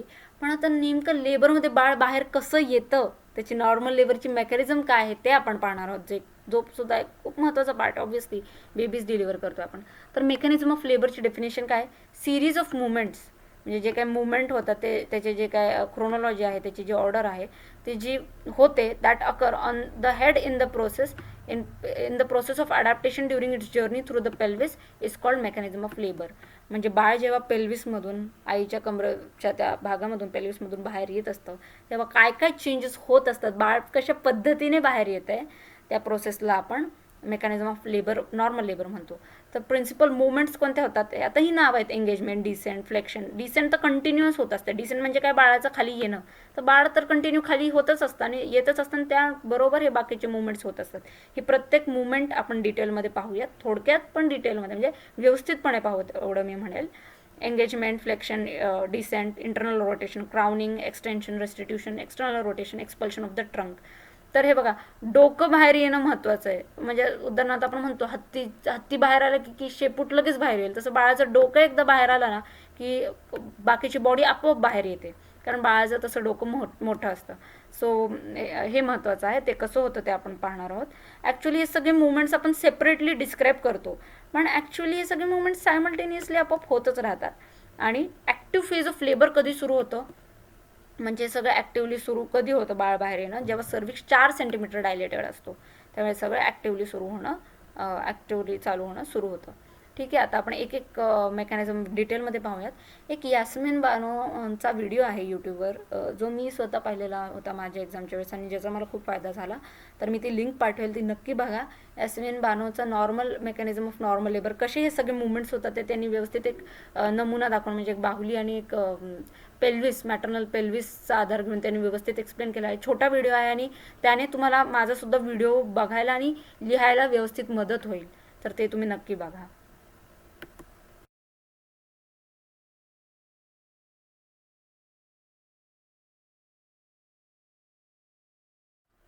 आता एंगेजमेंट, हे बघा, हे मी पहिलं पण सांगितलं होतं जेव्हा प्री लेबरमध्ये मी लाईटनिंगबद्दल सांगितलेलं. लाईटनिंग जे मी जेव्हा सांगितलं तेव्हा सांगितलेलं की बाळाच्या डोक्याची एंगेजमेंट होते. म्हणजे आता हे कमरेचं हाड मानूया आपण आईचं, ठीक आहे. आणि इथे बाळाचं डोकं खाली येणार असतं तेव्हाच तर ते खालीहून बाहेर येईल. तर हे मॅटर्नल आईच्या कमरेच्या हाडाला आपण एक कप समजू आणि हे बाळाचं डोकं एक एग समजू किंवा एक गोल बॉल समजू. तर हे बॉल जेव्हा खाली पडतो तेव्हा हे आईचं युट्रस, इथे डायफ्राम आणि इथे फुफ्फुस. तर जेव्हा हे बाळाचं डोकं खाली आलेलं नसतं ह्या कपमध्ये, तेव्हा हे खूप वरती प्रेशर टाकत असतं आणि त्यामुळे आईला श्वास घ्यायला त्रास होत असतो. पण जसं हे डोकं खाली येतं तसं ह्या सगळ्या ज्या आईच्या ज्या श्वसनाचे प्रॉब्लेम आहेत ते कमी होतात. तर ह्या प्रोसेसला जेव्हा बाळाचं डोकं खाली येतं पेल्विक ब्रीममध्ये, ठीक आहे, entry of the foetal head in the pelvic brim, या गोलाला आपण फिटल हेड समजू आणि ह्याला पेल्विक ब्रीम समजू.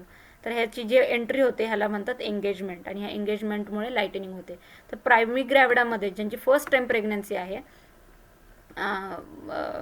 ती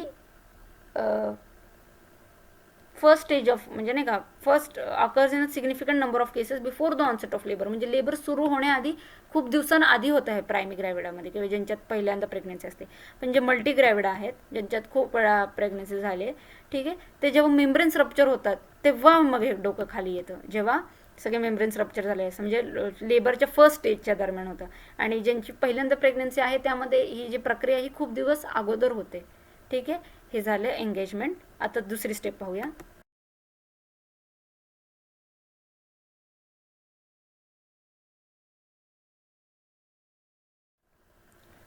तर डिसेंट म्हणजे काय? डिसेंट म्हणजे खाली येणे.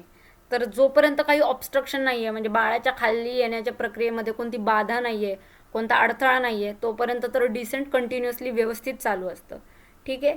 तर जेव्हा डिसेंट कधी पूर्ण होतं, बाळ खाली येणं कधी पूर्ण होतं, जेव्हा बाळ बाहेर येतं, डिलिव्हरी झाल्यानंतर डिसेंट बंद होईल, ठीक आहे. त्यानंतर प्रायमरी ग्रॅव्हिडामध्ये मी ऑलरेडी सांगितलं आहे की हेड पहिलेच एंगेज्ड असतो, ठीक आहे.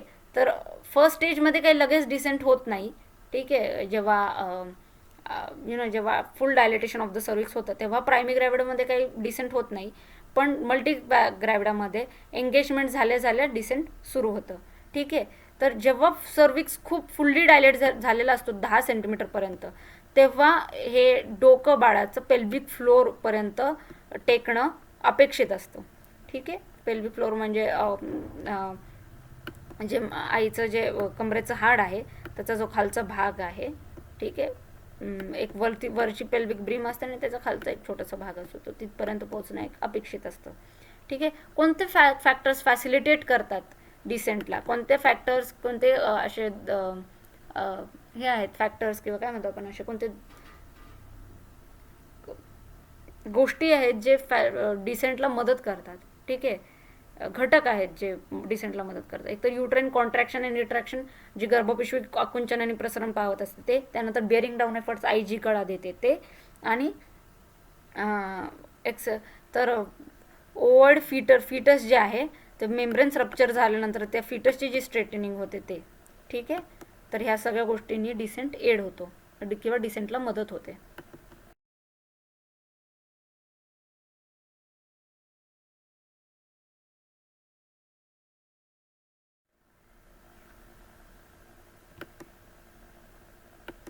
आता पाहूयात फ्लेक्शन. तर या चित्रामध्ये मी दाखवले बघा, फ्लेक्शन म्हणजे वाकणं, एक्सटेन्शन म्हणजे एक्सटेंड होणं, ह्याला एक्सटेन्शन म्हणतो, ह्याला फ्लेक्शन म्हणतो आपण. गुंडाळणं, थोडंसं आत घेणं अंग, त्याला फ्लेक्शन म्हणतो. आणि ताण देणं बाहेर, जसं आपण आळस देताना करतो, त्याला म्हणतात एक्सटेन्शन.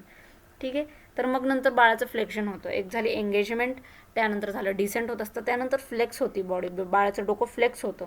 आणि हे बाळाचं डोकं फ्लेक्स होणं हे बाळाचं डोकं बाहेर पडण्याच्या प्रक्रियेमध्ये एक महत्त्वाची भूमिका निभावतं असं आपण म्हणू. तर while some degree of flexion is in the head is noticeable at the beginning of the labor, but complete flexion is rather uncommon. थोड्या प्रमाणात फ्लेक्शन आपल्याला दिसतं लेबरच्या सुरुवातीला, पण कम्प्लीट फ्लेक्शन एवढं कॉमन नाही आहे. ठीक आहे. तर हे का का होतं फ्लेक्शन? जसं बाळाचं डोकं रेझिस्टन्सला मीट होतं, पुढं पुढं जसं बाळ होतं तसं तसं जी कॅनल आहे ते छोटी असते ॲक्च्युली, ती रुंद पावत हळूहळू असते, पण तसंच बाळाला थोडं अलाईन व्हायचं असतं त्या स्ट्रक्चर्सला आणि व्यवस्थित बाहेर पडायचं असतं. तर म्हणून बाळ व्यवस्थित डोकं फ्लेक्स करतो आणि मग हळूहळू फ्लेक्स होऊन ते डोकं बाहेर पडत असतं. ठीक आहे. Flexion is achieved due to resistance afford by the unfolding cervix. तर जे सर्वायकल कॅनल आहे, ठीक आहे, त्याच्यामध्ये पण चेंजेस होऊ असतात. ते रेझिस्टन्स ते थोडं दाब क्रिएट करत असतो त्या बाळाच्या डोक्यावर, जेणेकरून बाळ बाहेर पडावं. त्यामुळे बाळाचं डोकं फ्लेक्स होतं. आणि the walls of the pelvis or by the pelvic floor. तर हे पेल्विसचे जे वॉल्स आहेत त्यामुळे फ्लेक्स होतं आणि पेल्विक फ्लोअरमुळं. ठीक आहे. Flexion precedes internal rotation or at least coincidents with it. ठीक आहे. फ्लेक्शन बरोबरच इंटरनल रोटेशन होत असतं. ते काय आहे ते आपण पाहूयात. ठीक आहे. आणि फ्लेक्शन डिसेंटसाठी खूप महत्त्वाचं आहे, कारण त्यामुळे बाळाचं जे shape and size of the plane of the it reduces the shape and size of the plane of the advancing diameter of the head. तर हे बाळाचं जे आकार किंवा प्लेन किंवा जेवढी जागा लागते बाळाला बाहेर पडण्यासाठी ते ह्या फ्लेक्शनमुळे कमी होते आणि मग बाळाची जी बाहेर येण्याची जी प्रोसेस आहे, जी प्रक्रिया आहे ती सोपी होते. त्यामुळे फ्लेक्शन महत्त्वाचं आहे.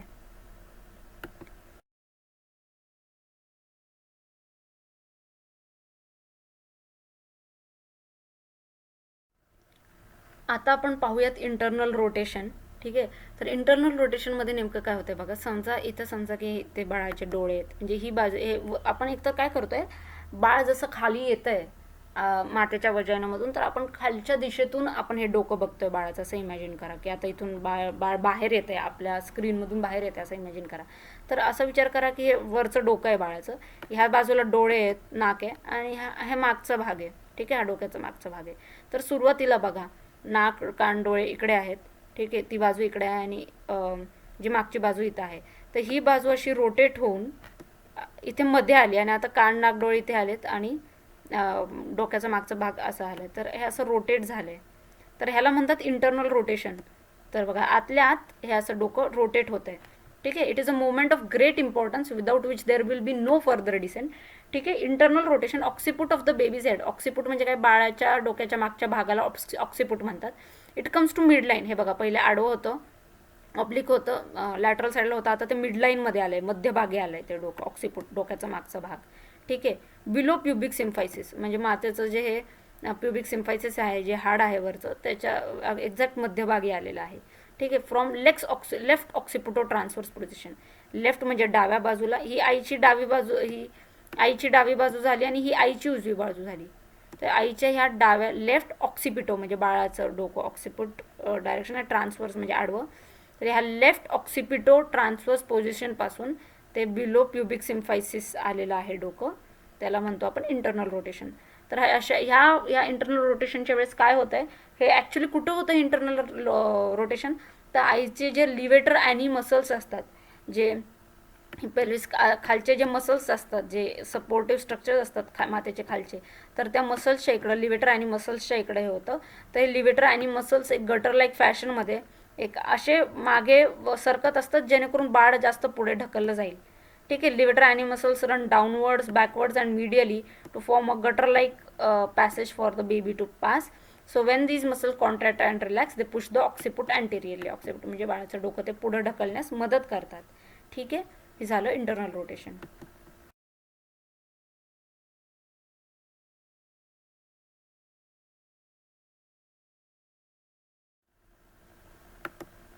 आता क्राउनिंग म्हणजे काय, पुढचं डिसेंट झाल्यानंतर आपल्याला बाळाचं डोकं दिसू लागतं, त्याला म्हणतात क्राउनिंग. तर जे मॅक्झिमम डायमीटर बाळाचं जे डोकं आहे ते अशा पद्धतीने स्थित आहे की बाळाचं जे मॅक्झिमम डोक्याचं जे डायमीटर आहे, ठीक आहे, सर्कम्फरन्स आहे, ते वल्वल आउटलेट किंवा त्याच्यातून असं बाहेर पडताना दिसतं आपल्याला, स्ट्रेच करतं त्या आउटलेटला. ते आईच्या वजायनाला सगळ्यात जास्त स्ट्रेच करतं. त्याला म्हणतो आपण, जेव्हा कॉन्ट्रॅक्शन ओव्हर असतं आईचं कळा देणं बंद झालेलं असतं तेव्हा तरी पण ते स्ट्रेच करत राहतं, की बाळच आता स्वतः बाहेर पडण्यासाठी रेडी झालंय. त्याला आपण म्हणतो क्राउनिंग ऑफ द हेड.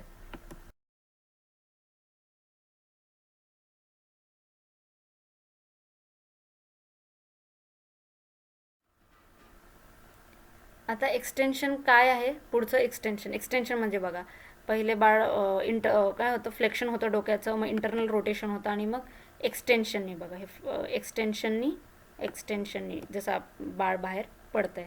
ठीक आहे, तर डिलिव्हरी ऑफ द हेड, डोक्याची डिलिव्हरी होते एक्सटेन्शननी, आणि त्यासाठी कपल ऑफ फोर्स थेरीज आहेत.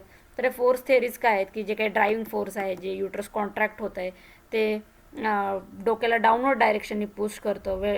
वरचं हे बघा, हे युट्रस, समजा हे युट्रस आहे, आपण आडव्या आडव्या ह्यानी अंदाजाने पाहू, तर इथून बाळ बाहेर पडतं आहे.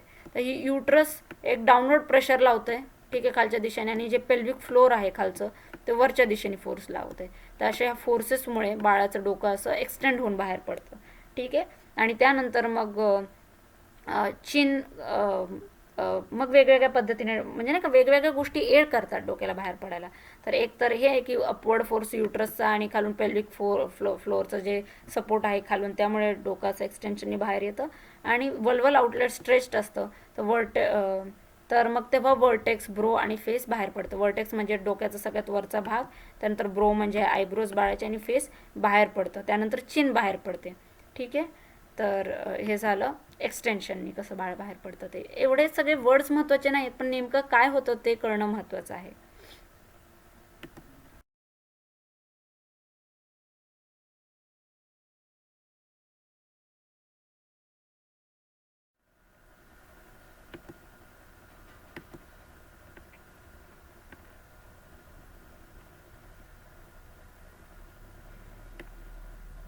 आता रेस्टिट्यूशन म्हणजे काय आहे, तर पहिले बघा, आता हेड एक्सटेंड झालं ना, तेव्हा एक्सटेंड बघा, हे लेफ्ट ऑक्सिपिटो ट्रान्सफर्सपासून हेड ट्विस्ट झालं आणि ते मिडलाईनमध्ये आलं.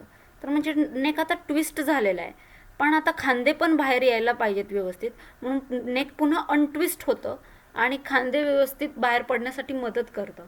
ठीक आहे, तर हे अनट्विस्टिंग जे आहे नेकचं, त्याला आपण रेस्टिट्यूशन म्हणतो. It is the visible passive movement of the head due to untwisting of the neck sustain during internal rotation.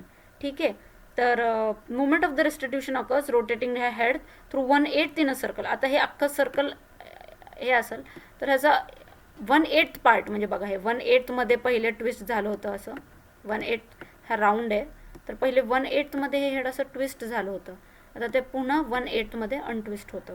ठीक आहे, तर occiput thus points to the maternal thigh of the corresponding side to which it originally lay. तर आईच्या थाईच्या दिशेने ऑक्सिपुट जरासं त्या दिशेने जातं. ठीक आहे, हे झालं रेस्टिट्यूशन. आणि त्यानंतर एक्सटर्नल रोटेशन होतं बघा, पहिले फ्लेक्शन झालं आणि त्यानंतर एक्सटर्नली रोटेट होऊन ते बाहेर बाळ पडतंय.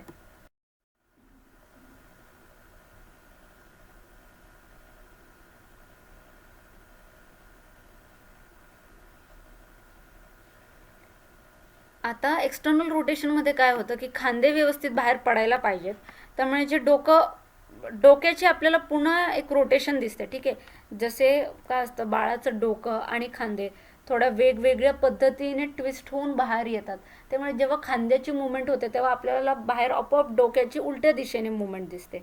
ठीक आहे, तर शोल्डर्सचं इंटरनल रोटेशन होतं, त्यामुळे बाळाच्या डोक्याचं आपल्याला असं एक्सटर्नली रोटेट होताना दिसतं, जे आपल्याला यास्मिन बानूच्या व्हिडिओमध्ये व्यवस्थित दिसेल.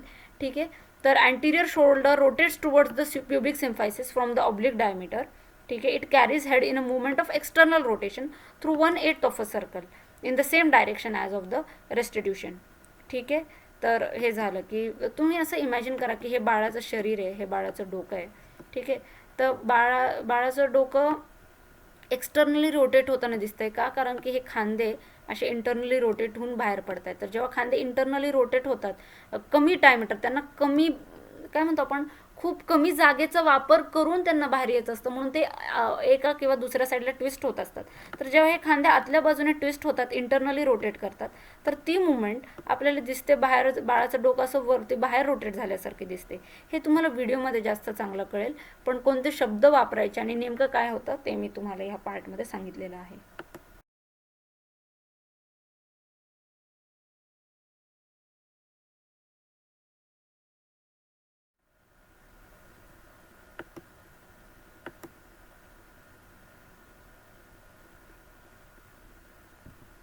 आता बघा, delivery of the shoulders and trunk म्हणजे आता शरीर बाहेर पडतं आहे आणि खांदे बाहेर पडत आहेत. तर they are shoulders are position in the antero posterior diameter. Antero posterior म्हणजे काय, एक हात वरती दुसरा हात खाली, म्हणजे एक खांद्यावरती एक खांदा खाली, अशा पद्धतीने शोल्डर्स बाहेर पडत असतात. ठीक आहे. आणि lateral flexion of the spine म्हणजे स्पाईन जे काही मणका आहेत त्याचं सुद्धा फ्लेक्शन होतं. आणि मग पोस्टिरियर शोल्डरचा जो मागचा भाग आहे, पहिला एक खांदा बाहेर येईल आणि मग दुसरा खांदा बाहेर येतो. तर जो दुसरा खांदा नंतर जो बाहेर येत असतो तो पेरिनियममधून स्वीप होतो. स्वीप म्हणजे तो सटकतो आणि मग ते बाहेर येतं. ठीक आहे. आणि त्यानंतर rest of the trunk is then expelled out by lateral flexion.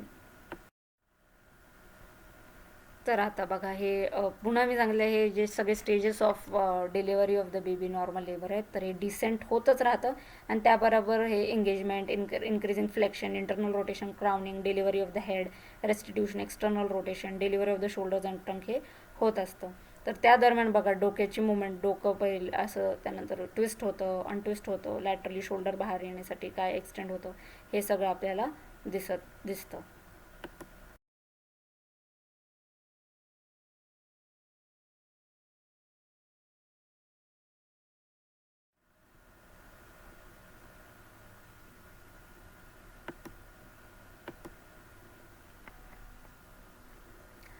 तर या लेबरच्या अख्ख्या सगळ्या आपण मेकॅनिझम पाहिली, स्टेजेस पाहिले, प्रत्येक स्टेज ऑफ लेबरमध्ये काय होतं, किती कालावधीचं असतं, काय काय चेंजेस होतात, आपण कसं मॅनेज केलं पाहिजे, हे सगळं आपण पाहिलं. तर थोडक्यात काय, तर लेबर एक असा इव्हेंट आहे की ज्याचा सायकोलॉजिकली, इमोशनली आणि सोशली खूप इम्पॅक्ट असतो त्या स्त्रीवर आणि तिच्या फॅमिलीवर. आणि ती स्त्री घाबरलेली असते, दडपणाखाली असते, स्ट्रेसमध्ये असते, ती फिजिकल पेन, वेदना सहन करत असते, तिला भीती वाटत असते की तिच्या बाळाबरोबर काय होईल का, तिला काय होईल का. तर अशा वेळेस जो केअर गिवर आहे त्यांनी खूप टॅक्टफुल असायला हवं, त्यांनी सेन्सिटिव्ह असायला हवं, एम्पॅथेटिक असायला हवं, त्या लेडीला रिस्पेक्ट दिली पाहिजे. कारण अशा वेळेस आपण त्या स्त्रीच्या बऱ्याच नाजूक स्ट्रक्चर्सशी आणि तिच्या इमोशन्सशी डील करत असतो. तर अशा वेळेस खूप रिस्पेक्टफुल असणं आणि सेन्सिटिव्ह असणं गरजेचं आहे. आणि जमलं तर तिचं एक कंपॅनियन तिच्याबरोबर असलेलं खूप चांगलं असतं. ठीक आहे. इमोशनल सपोर्ट देणं महत्त्वाचं असतं, जेवढं काही पेन रिलीफ देता येईल ते देणं गरजेचं असतं, तिची प्रायव्हसी मेंटेन करणं गरजेचं असतं, तिला वेगवेगळे इव्हेंट्स सांगणं गरजेचं असतं. ठीक आहे. तिला एक कम्फर्टेबल एन्व्हायरमेंट देणं आणि कॉन्फिडन्स देणं महत्त्वाचं असतं.